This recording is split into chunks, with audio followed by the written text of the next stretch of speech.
So what's going on, guys? It is Jeremy, it is Speakboxing. Make sure you guys subscribe to this channel before you click on any of the videos. Also comment below in the comment section if you guys have any opinions on what I'm saying in any of the videos. Like always, it is appreciated if you guys could drop me a quick sub or two on my channel. So former 8 division world champion Manny Pacquiao will be making his return to the ring once again on July 8th when he will take on WBA regular welterweight champion Lucas Mattysee in a very intriguing matchup. But to be honest, I don't really want to see Manny Pacquiao fight again. Like I've said this in a couple of my videos, like I just don't understand why he keeps coming back. He's proved everything in boxing, what he can prove. He's a former 8 division world champion, the only person to ever do that. He's had a first ballot Hall of Fame career. You know what I mean? He'll go down as probably one of the greatest fighters in the history of boxing. And I just don't understand why he keeps coming back. But obviously he must love the sport. He just wants to keep coming back for his fans because he still has millions and millions of fans all over the world, Manny Pacquiao. So I can understand a little bit why he does that, but I just don't understand what's really motivating him too much to not call it a day, you know what I mean? To just call it a day. And he's against Lucas Mattysee. And Lucas Mattysee is a very big puncher. At one time, Lucas Mattysee was probably was the biggest puncher pound for pound in boxing. This is what a lot of people were saying, that Lucas Mattysee was the biggest puncher pound for pound in boxing in his weight class, you know what I mean?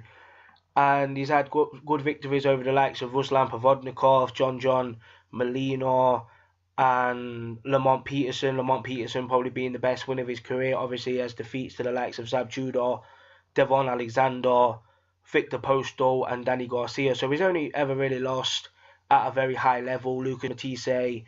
And he's always been a dangerous puncher.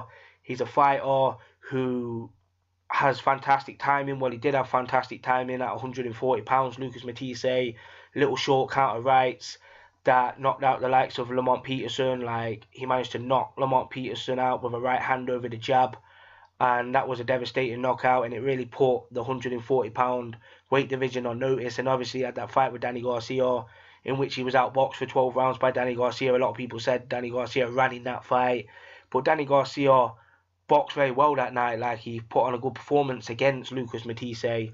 Lucas Mattysee's got a very good short left hook as well, but sometimes it can throw him off balance when he throws that left hook. Lucas Mattysee, he's very good at setting up shots to the body and stuff like that. Like, Lucas Mattysee has a good punch variety and stuff like that, but he's not the most technically gifted guy out there, Lucas Mattysee. He's a typical come forward pressure fighter. He can cut off the ring quite well and stuff like that. That's how he's managed to break down a lot of his opponents over the years, Lucas Mattysee, by cutting off the ring very well, setting up his shots very well, and his timing has been good over the years. But you know what I mean, his last few performances haven't really been the best, Lucas Mattysee, even though he's managed to get the knockouts. But you can tell that he's had a lot of wear and tear in his career.